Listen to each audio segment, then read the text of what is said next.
The women's division in WWE has absolutely exploded in recent years, from struggling to fill the Royal Rumble to now having too much talent. And Bayley, she just dropped a couple of truth bombs about how far WWE women's division has come.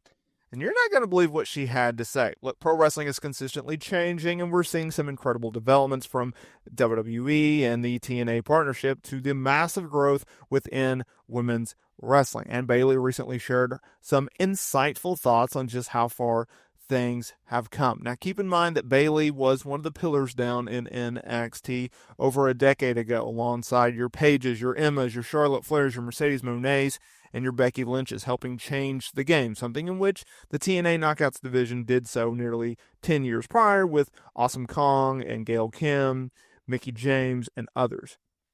At the end of the day, the women's division in WWE has never been stronger. I always say that we have gone from the women's evolution down in NXT to the women's revolution on the main roster to now the golden era of women's wrestling in WWE. From Raw, NXT to SmackDown, you name it, they are there. From the biggest to the biggest to the smallest, with the most charisma to the best in-ring action, WWE has it. And that's not necessarily a knock on AEW's women's division, but for the most part, you go down the ranks, your Baileys, your Charlotte Flairs, your Becky Lynch's, your Liv Morgans, your Rhea Ripley's, your Jade Cargills, your Tiffany Strattons, your Julia's, your Stephanie Valkyrs, your Roxanne Perez's, your Cora Jade's, your Jada Parker's, you name it, they got it, and that is what the women's division is all about. You think the women's division now in WWE is stacked? Just wait until they get all these NXT women called up to the main roster.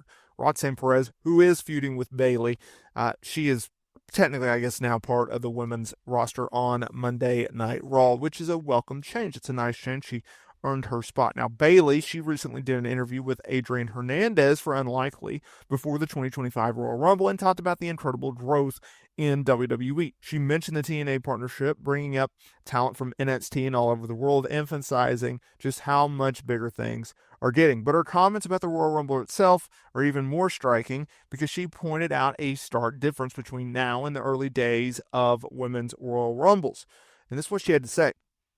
The crazy thing about the Royal Rumble this year is we have a good problem. We have too much women compared to the first year. We needed to bring in some legends. We needed to bring in NXT talent. And now we're in a place where we have too many talented women. End quote. Now think about that. From struggling to fill the Royal Rumble with enough competitors to now having an abundance amount of talent. That's a testament to the hard work and to the dedication of the women's division in WWE. Now let's talk about Bayley's own performance in the 2025 Royal Rumble. This is, of course, 1 year removed after she entered the 2024 Women's Royal Rumble match, winning it, securing a shot at a World Championship at WrestleMania 40, ultimately doing so after being kicked out of her own group that she started in Damage Control, challenging and ultimately dethroning Io Sky as the women's champion, having a multiple-month title reign at that, only to fall victim to Nia Jax at SummerSlam after Jax had won the Queen of the Ring tournament, securing her shot at the Women's Championship. Now, Bayley, she entered the 2025 Royal Rumble at number 12 and lasted nearly 47 minutes. She had some incredible moments with the likes of the returning Alexa Bliss and Charlotte Flair, as well as mixing it back up with Io Sky, her former Damage Control teammate. Now, the drama didn't end with her elimination, as Bayley and Nikki Bella had a heated post-match confrontation, reminiscent of their encounter at WrestleMania 30, right? Like the Bella Twins embarrassed Bayley on the grandest stage of them all. Well, Bayley was the host. And no, I don't know why I said Bayley like that either.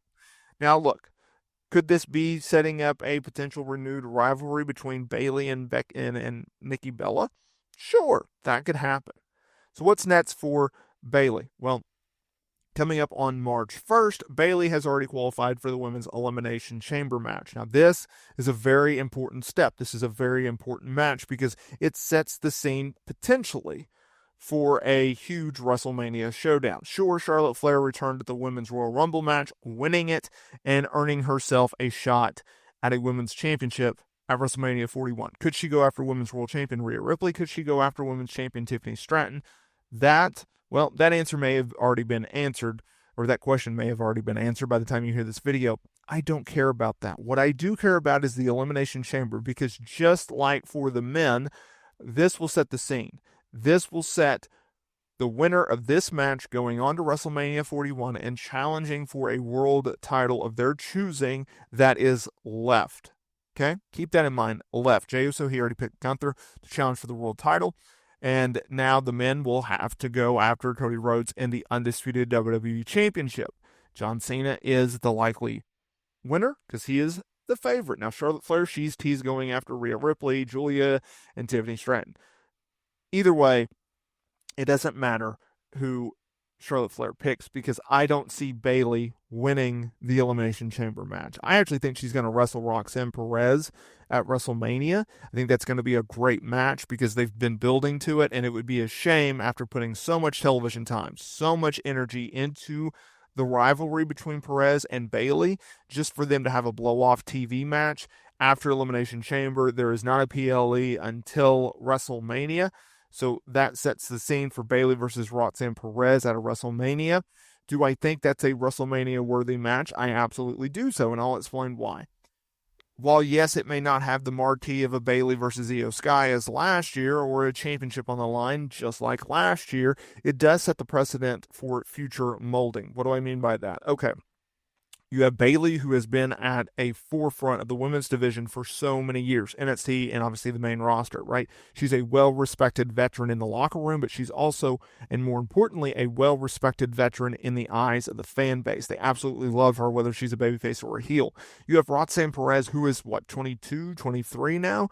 Super young and had a ton of success in NXT and showcased that she can do it all in this business, and she's going to be a star for WWE for the next 10, maybe even 15 years, depending on whether or not she wants to have a family for WWE. She can play baby, she can play heel, she can be a top champion. She hits it all, right? She has charisma, she has in-ring work, her psychology is on point. She really has a ton of potential, and she could go down as one of the greatest to ever do this, right? I think she's a little bit small, but I think you can overcome that. At the end of the day, it sets the precedent because Bayley could get this woman over to the point where she becomes a main eventer overnight, and more importantly, she gets over in the fans' eyes as a worthy main event type talent.